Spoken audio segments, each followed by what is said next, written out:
How's it going, folks? The situation in the Middle East remains fragile at best, with the Strait of Hormuz still pretty much closed, it seems. There is a bit of optimism on that situation, though, and as a result, markets are holding up pretty much okay for the time being, but I think we're still kind of walking on eggshells. I'm going to explain to you exactly why in just a moment, but yes, I do remain in my long positions. If you enjoy my market updates, my thoughts on the markets, seeing my trades, please drop me a subscription. I do post these every single day.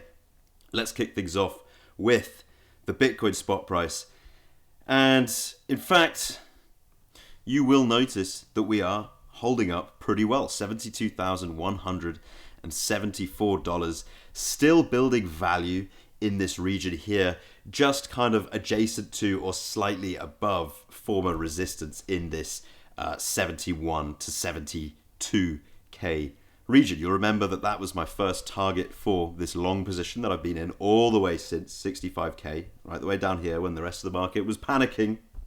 I said I was staying calm, looking for the pattern that we've seen repeating itself again, betting against everybody who got overly bearish on these red days and getting long down here at 65K back on the 30th of March actually. First target for that was this area of resistance here up at about 72K towards the upper end of the fixed range volume profile that I've drawn in here since we bottomed on the 6th of February.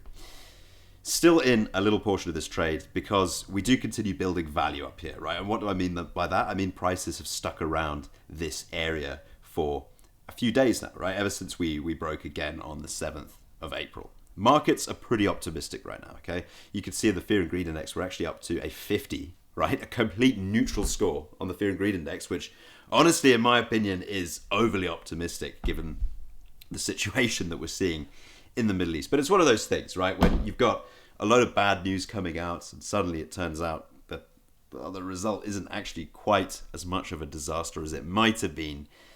It's like an overly positive reaction, which is basically just neutral before we had a war. Essentially, the market digests this as, oh no, we were going to have a load of uncertainty, but suddenly it's a little bit more certain. So that seems like a positive thing.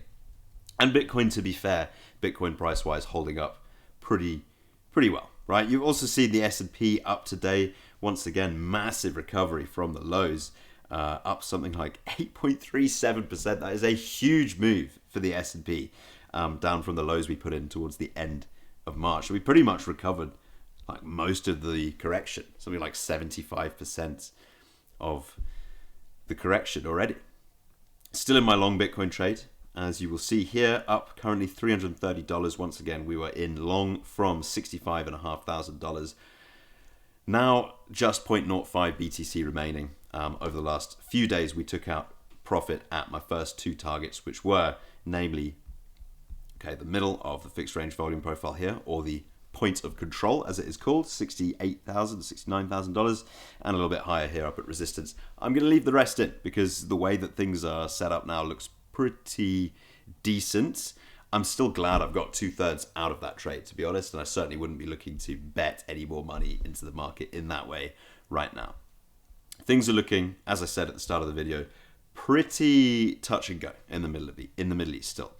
So we've got, I mean, this all pins around the Strait of Hormuz, right? So this is a report from The Independent.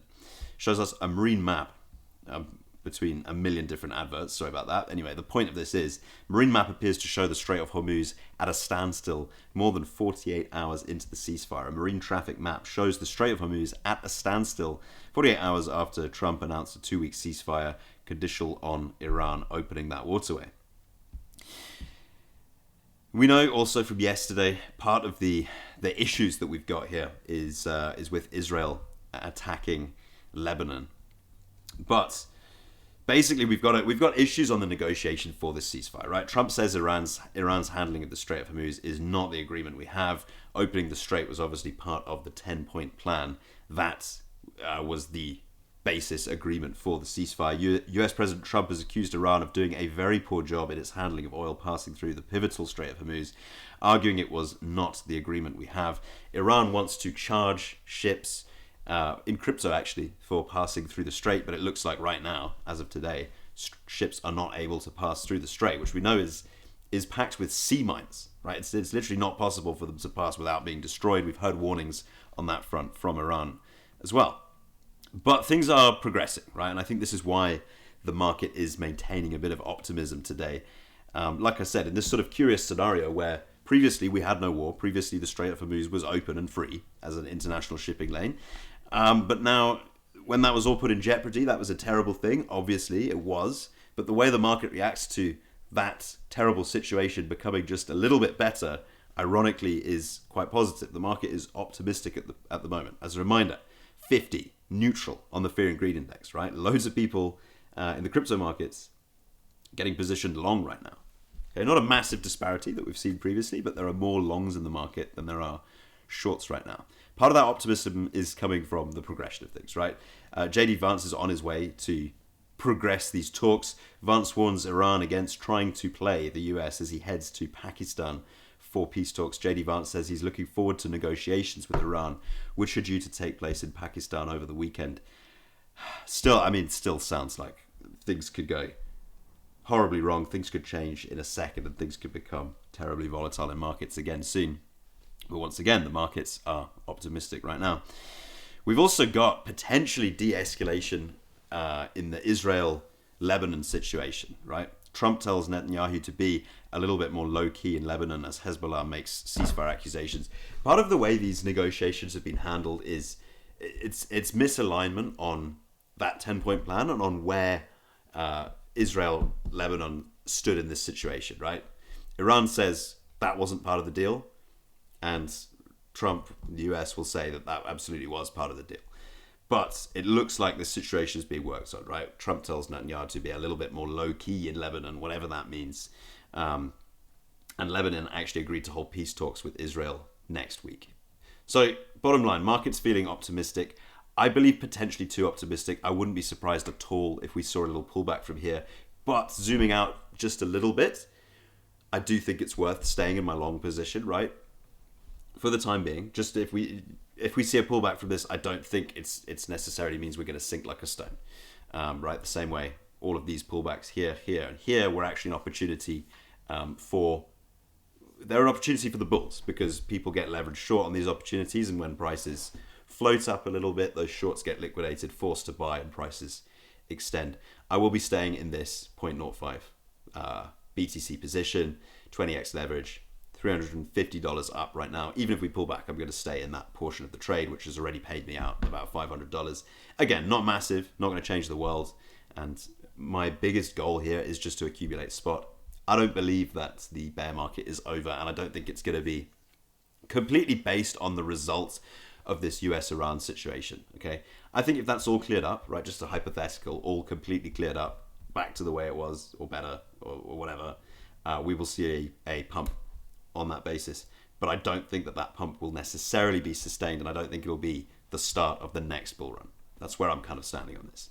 And as always, I'm just looking to accumulate more spot Bitcoin and potentially altcoins into this down period. That is my main goal. And in between times, taking short-term leverage positions to generate more cash flow for that. Aside from my day job, business, whatever you want to call it, go and take a look at my second channel if you're interested in that. You do not want to be trading with money that you can't afford to lose. I've been selling other people's products and services online for years now, and that is how I can afford to get into these positions. That's how I can afford to invest in the markets. Link in the description if you want to go and take a look at that. But as always, nothing I say should be considered financial advice. Appreciate you taking the time to watch this, and I will catch you in the next one. Plenty more to come.